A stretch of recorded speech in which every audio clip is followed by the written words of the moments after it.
When a love is so strong it can't be contained, sometimes it's better to hide it from view, to keep it from those closest to you, to walk the line of a double life. But what happens when that line starts to fade? When your two worlds crash into one another? When that love you fought so hard to keep secret sneaks up from behind and swallows you whole.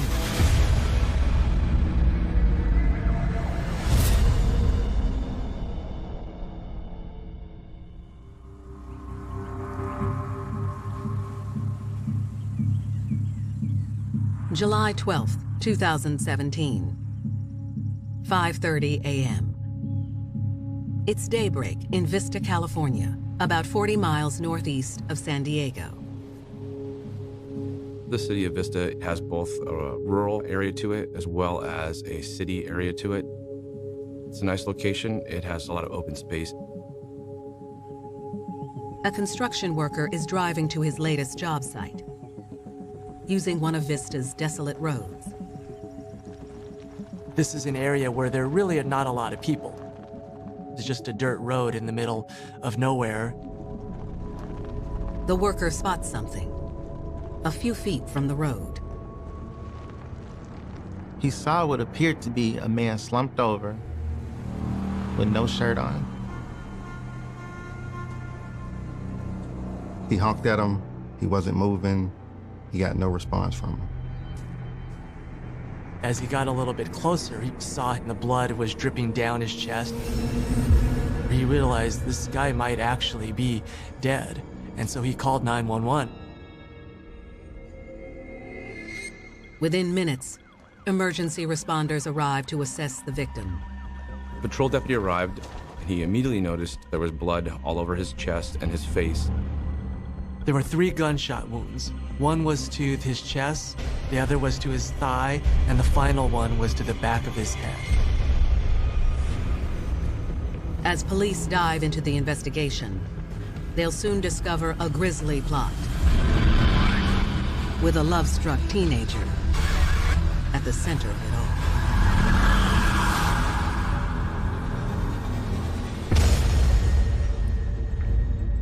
18-year-old cheerleader Shafaa Chevis was living the high school dream. Shafaa was very active in high school. She was in a number of activities. She's well liked by her friends and peers. Everyone in the community really just admired her. With her senior year coming to a close, Shafaa had big plans for the future. Shafaa was on the honor roll and had gotten into college. She was looking into being a dentist. She had college award letters. She had a very bright future. From the outside, Shafaa's life seemed perfect. But on the inside, Shafaa felt a bit lonely. All her friends are partnering up, and there's that sense of who's going to be my guy. She thought, I know that I've got this future, I've worked all hard for this, but there's this piece that's missing. In December of 2016, Shafaa found what she was looking for. When she reconnected with an old friend, 20-year-old Shirelle Wesley. She knew him from being friends with her brother and coming over to the house. Shafaa, from the time she was 4th or 5th grade, put him up on a pedestal. So he's up there and I'm down here. I'm this bookworm, he's this superstar. Shirelle was a hip-hop dancer and aspiring rapper, making a splash in the local music scene. He was that kind of guy that everybody wanted to be around, wore the good clothing and had videos, but he made some bad choices. Shirelle had just been released from prison and was back in town. Shirelle had previously been arrested for armed robbery of a gun shop. They took over the store, they assaulted the manager. Based on that incident, Shirelle was sentenced to 2 years in state prison. Even though Shafaa's brother had experienced a falling out with Shirelle, Shafaa continued to hold a soft spot for him. They were complete polar opposites. Shafa kind of saw that bad boy attitude and kind of was attracted to that. Shafa knew her family wouldn't approve, but she couldn't deny the spark she felt. They thought he was bad news. Shafa's brother didn't want anything to do with him at that point. He was not welcome anymore. In an effort to hide their relationship from Shafa's parents, Shafa and Shirel began hanging out in secret. Shafa spent every day with him. She really hit it off with him, and she had to keep it a secret. The chemistry between the two was magnetic. Shafa was infatuated with this older guy and thought that she had found this excitement and romance that she was looking for. Her life no longer was school, friends, family. It was Shirel, Shirel, Shirel. She had fallen for him. She was in love with him, and she wanted to be with him at any cost. But little did she know the world of trouble her lifelong crush would soon get her in.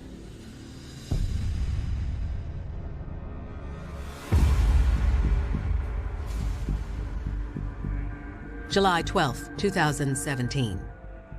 San Diego detectives have just responded to a gunshot victim found dead about 40 miles outside the city. Police were on the scene in this remote area where they had found a body with 3 gunshot wounds. It did not appear to be a crime of passion. This more appeared to be some type of planned event. Investigators searched through the victim's pockets for identifying information. Detectives pull out his wallet, and they found his identification. The victim is 21-year-old D'Angelo Sharon. In addition to his ID, detectives also find a receipt in the victim's wallet. The receipt was from a liquor store that was about an hour and a half away from the crime scene near downtown San Diego, where he had made a transaction about 12:30 in the morning. So now we're looking at a small window which puts our victim in San Diego 4 hours ago. Detectives survey the scene for additional evidence. They spot 2 .40 caliber shell casings less than 10 feet from the body and a trail of blood drops. There was also a fingernail that was broken off, laying in the middle of the roadway, right amongst the blood droplets. It was a women's type fingernail, burgundy red, acrylic. It seems a woman is connected to D'Angelo's death. But how? Detectives would soon uncover a popular cheerleader had gotten in too deep with her man, and all hell had broke loose. The dream she thought she was gonna have was gonna become a nightmare.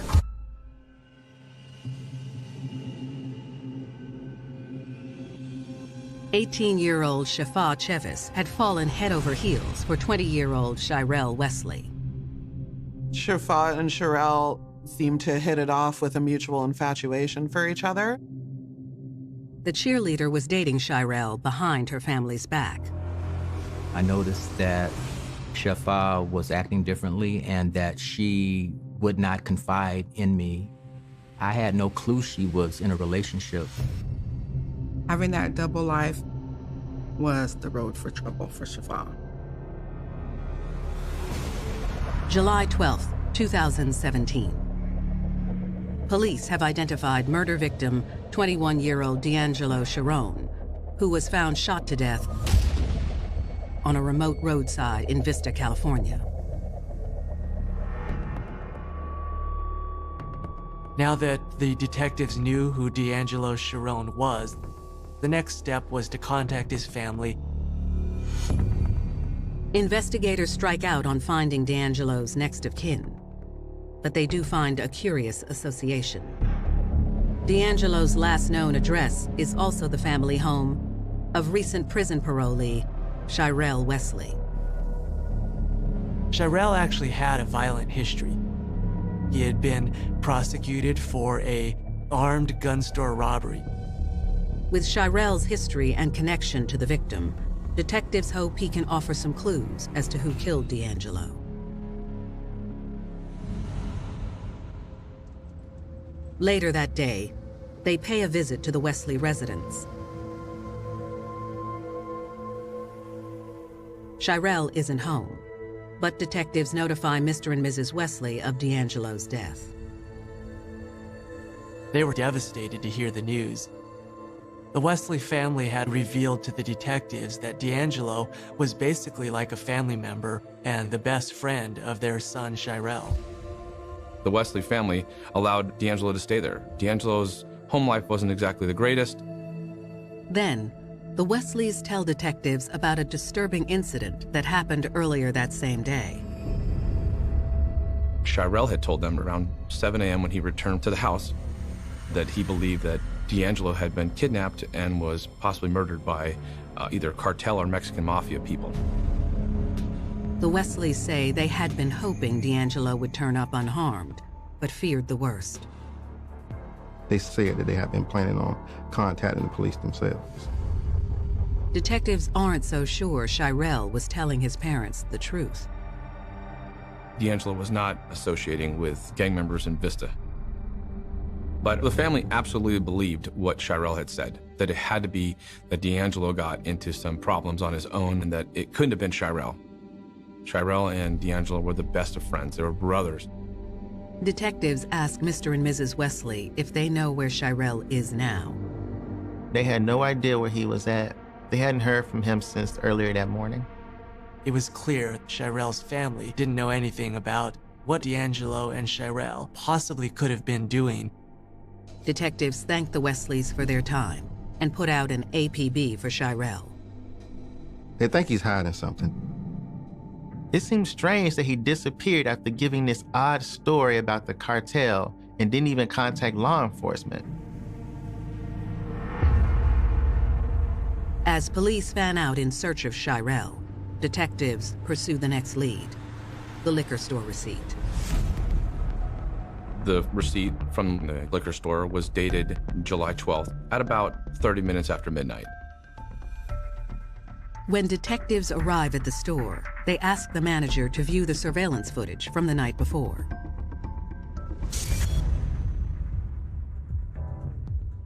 Around midnight, it shows a white Toyota pull up to the side of the liquor store. Our victim, D'Angelo, walking into the store with another male.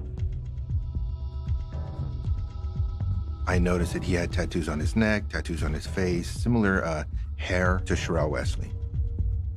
The men approached the front cashier and examined the alcohol display. After a few minutes, the second man detectives believe to be Shirell leaves the store and returns to the car. The detectives see the driver of the vehicle as a black female, and she doesn't get out of the vehicle, she's just in the front seat. We have a very good suspicion that that's going to be her fingernail that's at the crime scene. As Shirell and the woman wait for D'Angelo, things get a little hot and heavy. They appeared to start making out. Became very intimate while sitting there in the car, waiting for D'Angelo to purchase the alcohol. Minutes later, D'Angelo returns to the car with a bag of liquor, and the trio drives away. D'Angelo, he's found dead on the side of the road not too long after he had been seen with Shirell. Detectives are sure Shirell and his lady friend are both connected to the murder. But how do they find them? Luckily, the surveillance video gives them a great lead. The license plate is extremely clear because of the new type of security cameras. We need to get in contact with the register owner. Back at the station, detectives run a quick search on the license plate. The license plate comes back to the register owner's address, Shafa Chavez. Shafa has no criminal record and seems like a model citizen. She was that all-American girl that you'd want to have living next door.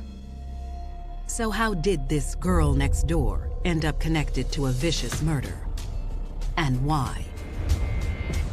Her heart was blinded. She didn't know better. And that's what made it a disaster.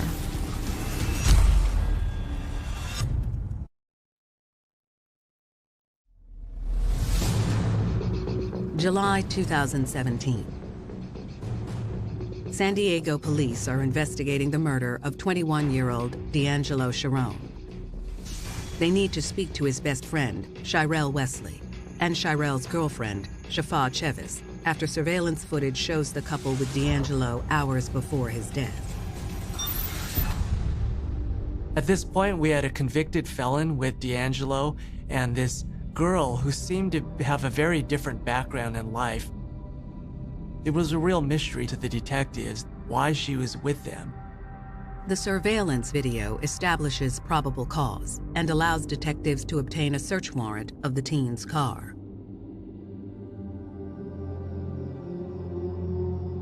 Just after 9 p.m. on July 17th, police head to Shafa's family home.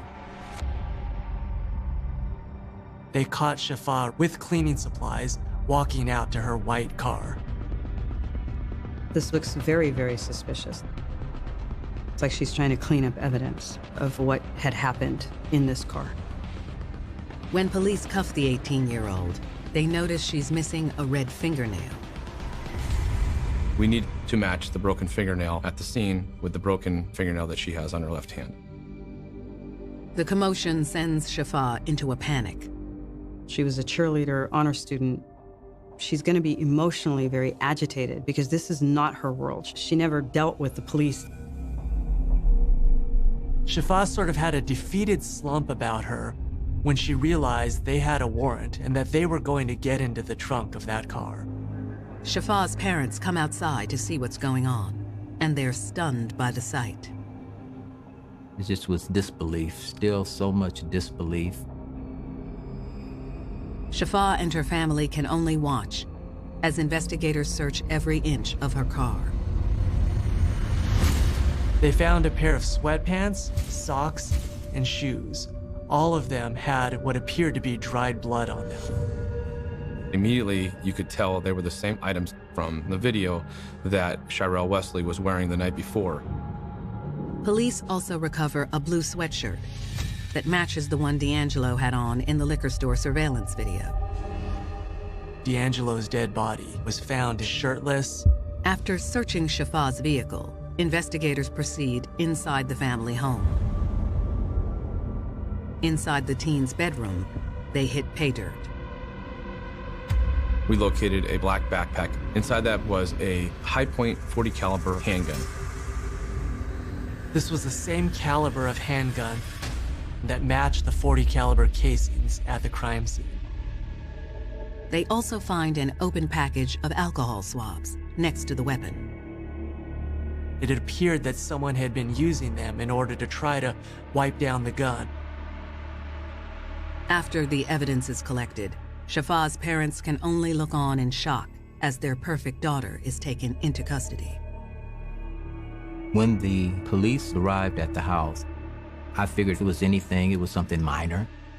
But when she told me it was for murder, it was mind-blowing. Could not believe that.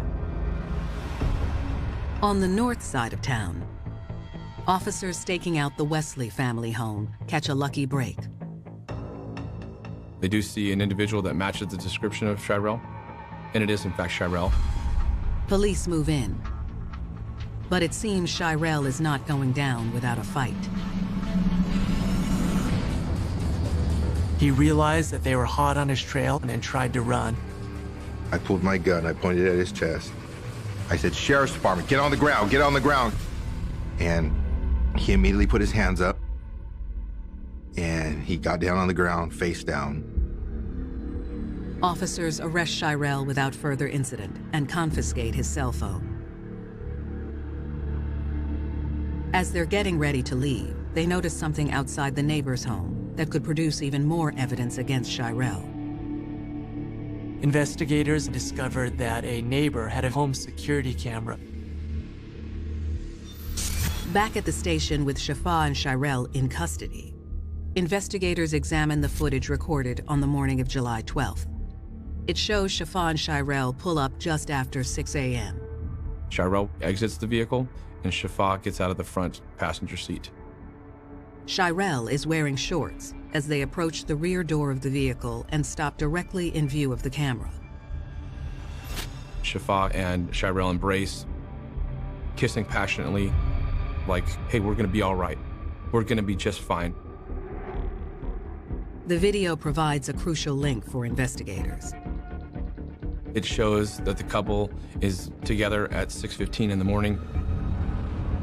This is just after the 911 caller reported D'Angelo's body on the roadside in Vista. The couple was clearly together during the murder, but the question is, would they stick together now? We were wondering whether one was going to roll against the other. When detectives sit down with Shirel, he'll make an admission they never saw coming. She loves him and trusts him, but he's throwing the whole thing on her.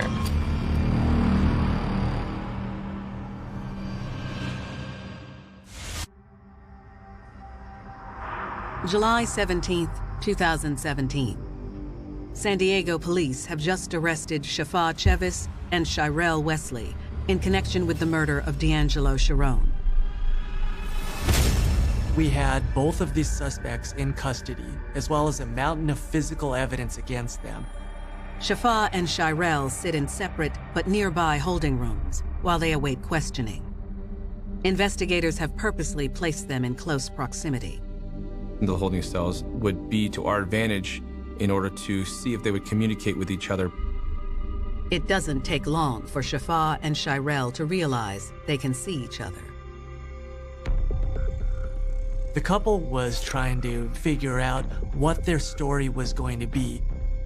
But how far are they willing to go to protect each other? Investigators pull Shirel in for interrogation first and ask him if he knows the victim. Yes, I do know D'Angelo. That's my best friend. Did you get in an argument at Shoot D?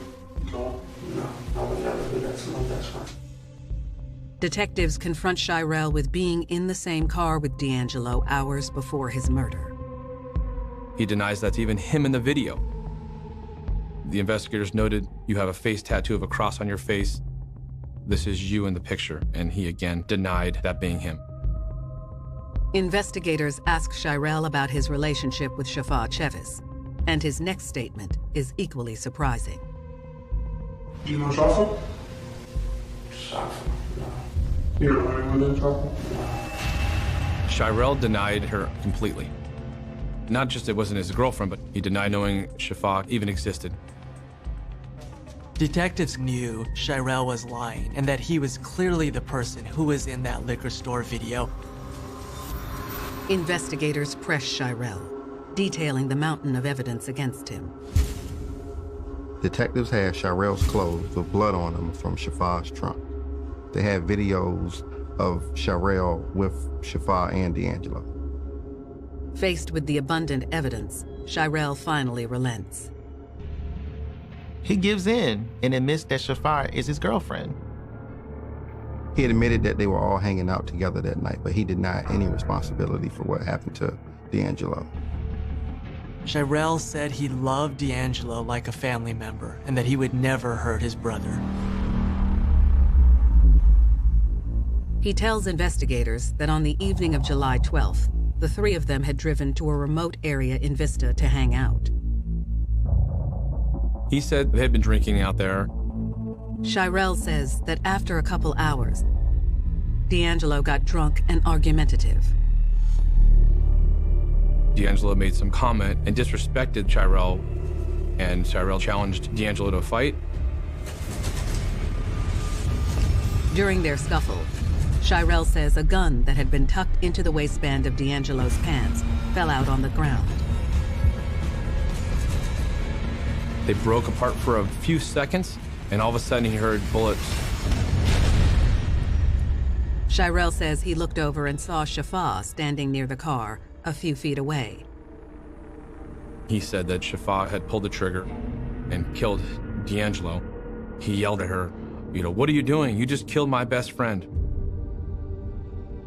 Shirel says Shafa was just trying to defend him. but he never wanted her to shoot D'Angelo.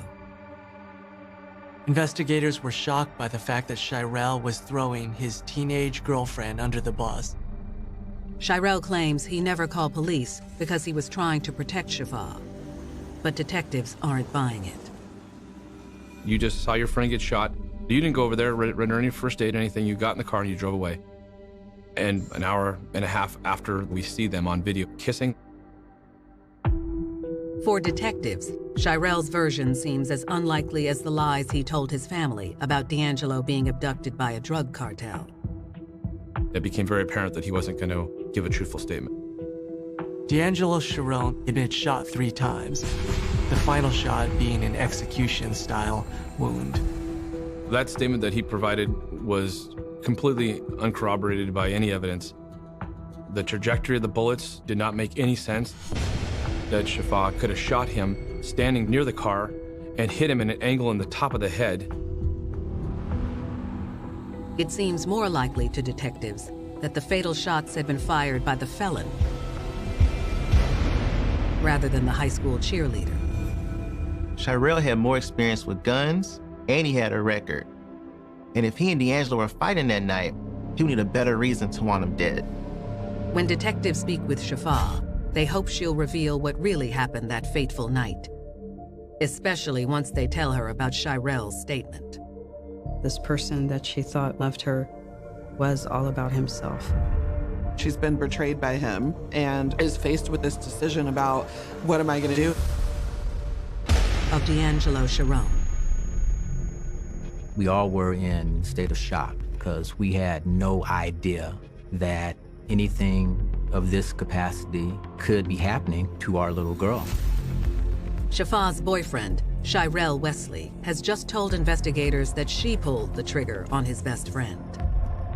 In Shafa's eyes, she's looking to Shirel to be this great protector, and he had essentially thrown her under the bus.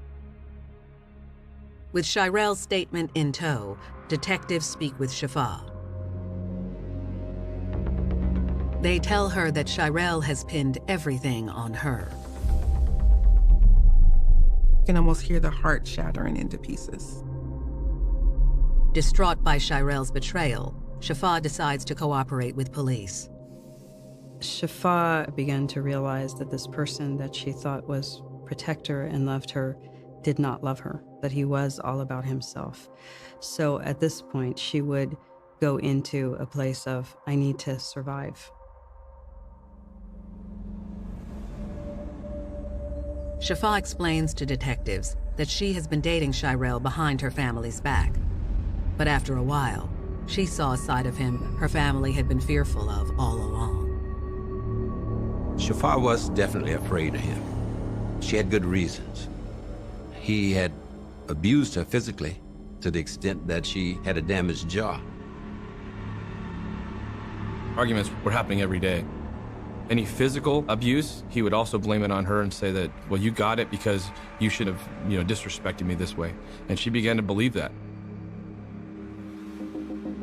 Shafa tells investigators, 10 days before the murder, Shirel showed her a gun while they were together.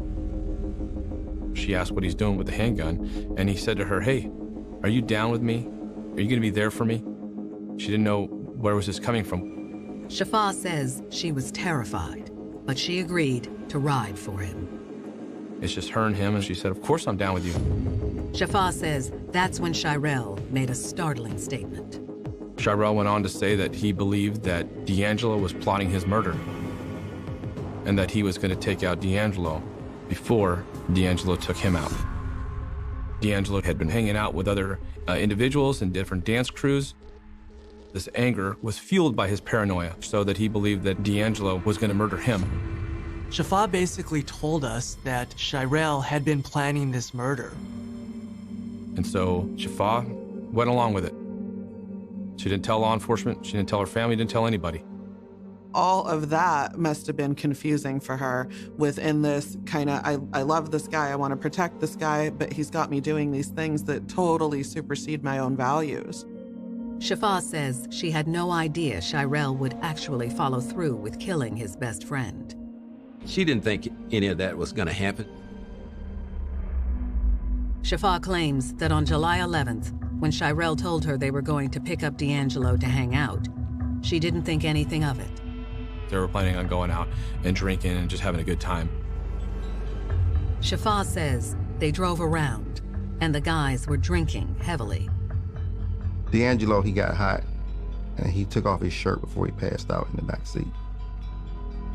That's when the night took a dark turn. Shirel told Shafa not to say a thing and tells her to drive north. Don't ask any questions, just do what I'm telling you. Shafa's got to be terrified. But blinded by love, she was willing to do anything for this man to keep him happy. They got on the freeway and wound up on a remote road in Vista. She says Shirel then put on some gloves and removed the firearm from under the seat. She knew that he was going to confront D'Angelo. Shirel got out of the car and went around to the back, where D'Angelo was fast asleep.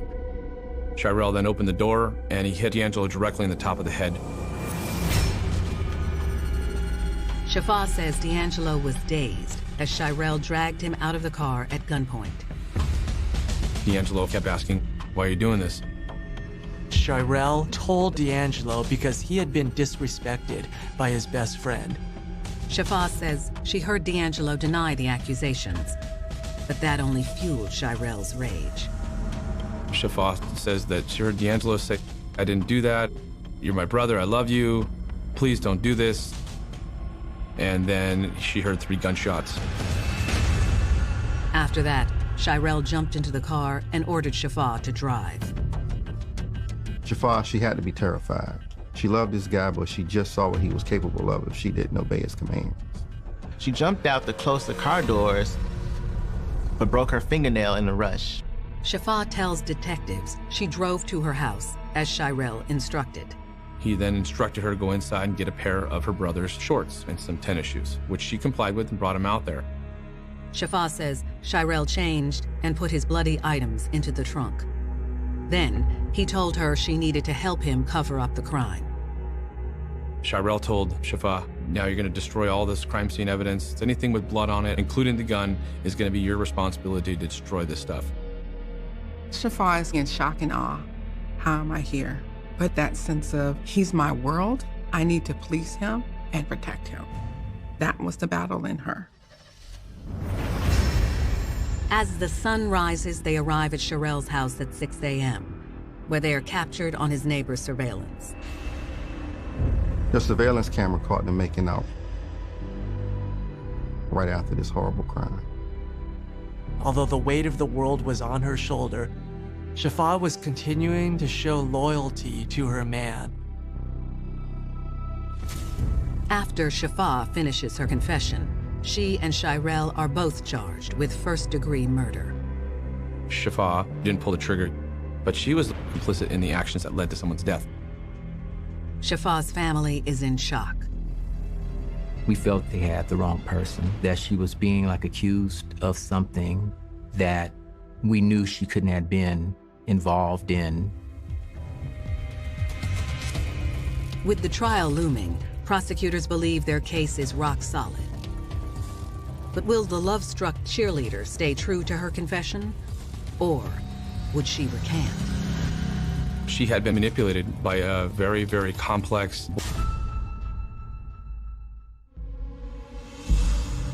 July 2017. 18-year-old cheerleader Shafa Chevis has confessed to her part in D'Angelo Sharon's murder. Her love for Shirel turned her life upside down. Investigators charge both Shafa and her boyfriend, Shirel Wesley, with first-degree murder. She could face life in prison for this. It was just so unbelievable that one errant decision could lead her to such a devastating possibility. But there is a glimmer of hope for Shafa. Shafa, she had very valuable information to offer, so I offered a plea bargain in exchange for her testifying against Shirel Wesley at trial. She's thinking, do I protect myself or do I protect him?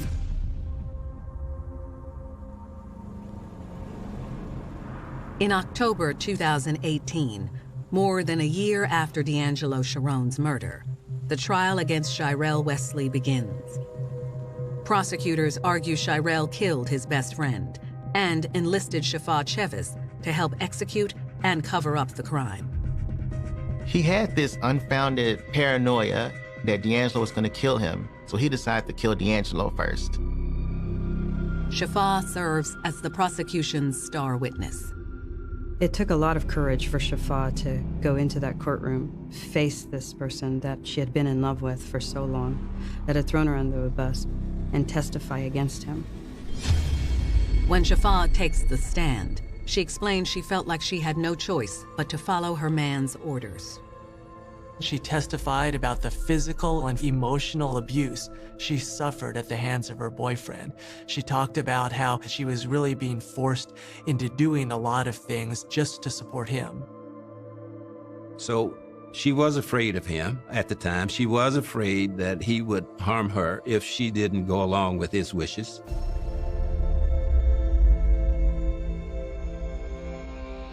To combat Shafaa's testimony, Shirell Wesley takes the stand in his own defense, and he is ultimately found guilty of first-degree murder. He was sentenced to the maximum, 80 years to life. As part of her plea deal, Shafaa Chevis receives a sentence of 6 years in state prison for voluntary manslaughter.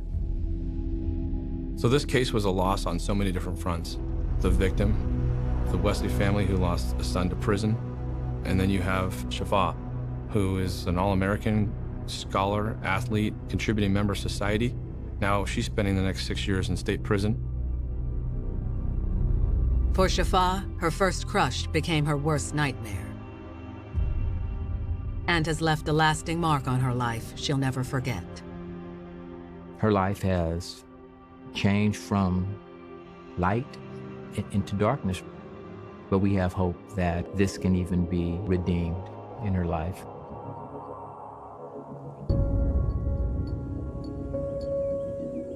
First crushes can be exhilarating, but secret love, that can elicit danger.